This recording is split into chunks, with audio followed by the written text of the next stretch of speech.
Assalamualaikum warahmatullahi wabarakatuh. Perkenalkan, saya Mutiara Ismail dengan NPM 204230230. Baiklah, di video kali ini saya akan membahas tentang letak geografis Indonesia melalui pengamatan peta dengan mata kuliah pengembangan pembelajaran IPS di SD. Langsung saja ke materi yang pertama, yaitu di mana sih letak Indonesia di permukaan bumi? Yaitu Indonesia memiliki banyak pulau yang terbentang dari Sabang sampai Merauke. Hingga posisi ini dapat dijelaskan melalui letak geografis dan letak astronomis. Kemudian letak geografis dan astronomis Indonesia memiliki posisi negara Indonesia yang diartikan pada batas-batas yang mengelilingi Indonesia. Selanjutnya yaitu letak geografis. Letak geografis adalah letak suatu daerah yang dilihat dari kenyataan di bumi. Letak suatu wilayah berdasarkan posisinya di muka bumi. Yang pertama yaitu dibatasi oleh benua, laut, gunung, samudra, dan gurun. Kemudian yaitu letak geografis Indonesia. Letak geografis Indonesia berarti posisi Indonesia berdasarkan wilayah yang berbatasan secara fisik, baik daratan maupun lautan. Secara geografis, Indonesia terletak di antara dua benua dan dua samudra. Di antara dua benua, yang pertama yaitu benua Asia di bagian utara dan benua Australia di bagian selatan. Selanjutnya yaitu di antara dua samudra. Yang pertama yaitu Samudra Hindia di bagian barat dan selatan, kemudian Samudra Pasifik di bagian timur. Indonesia adalah negara terluas di Asia Tenggara dengan luas daratan mencapai yaitu 1,910,932,37 km persegi dan laut seluas 5,8 juta km persegi. Selanjutnya yaitu batas geografis Indonesia. Yang pertama yaitu utara, berbatasan dengan Malaysia, Singapura, Filipina, dan Laut Cina. Kemudian yaitu timur, berbatasan dengan Papua Nugini dan Samudra Pasifik. Selanjutnya yaitu barat, berbatasan dengan Samudra Hindia. Selanjutnya yaitu selatan, berbatasan dengan Australia dan Samudra Hindia. Baiklah, selanjutnya yaitu pengaruh letak geografis. Yang pertama yaitu Indonesia menjadi jalur penting bagi perdagangan internasional dan arus pelayaran. Yang kedua yaitu Indonesia memiliki keragaman budaya, agama, dan bahasa yang kaya karena menjadi tempat persilangan budaya dari berbagai negara.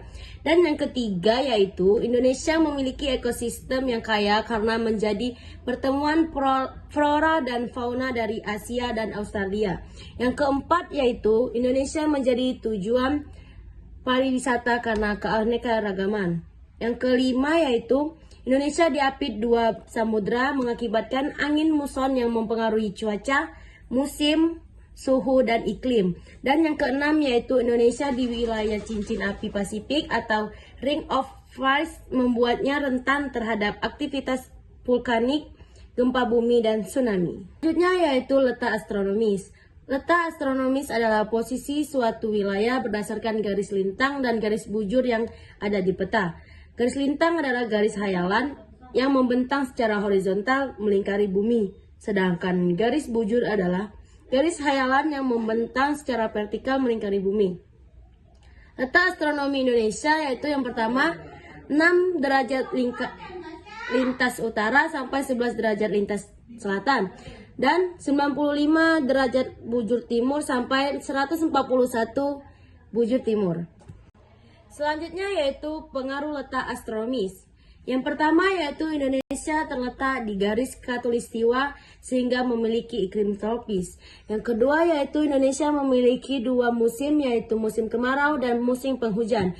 Dan yang ketiga yaitu curah hujan tinggi dan suhu panas sepanjang tahun mendukung pertanian di Indonesia. Yang keempat yaitu keanekaragaman hayati karena letak astronomis mendukung pertumbuhan berbagai jenis flora dan fauna tropis.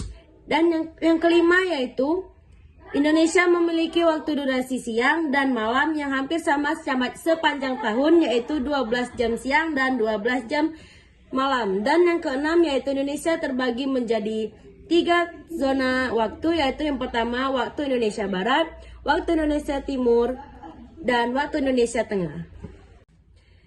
Dampak bagi keluarga dan masyarakat sekitar. Dampak bagi keluarga yaitu yang pertama, menumbuhkan rasa cinta tanah air dan kebanggaan terhadap kekayaan alam Indonesia. Yang kedua yaitu mendorong anggota keluarga untuk memanfaatkan sumber daya alam secara bijak. Yang ketiga yaitu mengajarkan nilai kerjasama dan toleransi karena hidup di tengah kebersamaan dan keberagaman. Yang kedua yaitu dampak di masyarakat sekitar. Yang pertama yaitu meningkatkan kesadaran akan pentingnya menjaga lingkungan alam sekitar. Yang kedua yaitu menumbuhkan semangat gotong royong seperti dalam kegiatan pertanian, kebersihan lingkungan, atau pelestarian budaya lokal. Dan yang ketiga yaitu menjadikan masyarakat lebih menghargai perbedaan suku dan budaya sebagai kekayaan bangsa.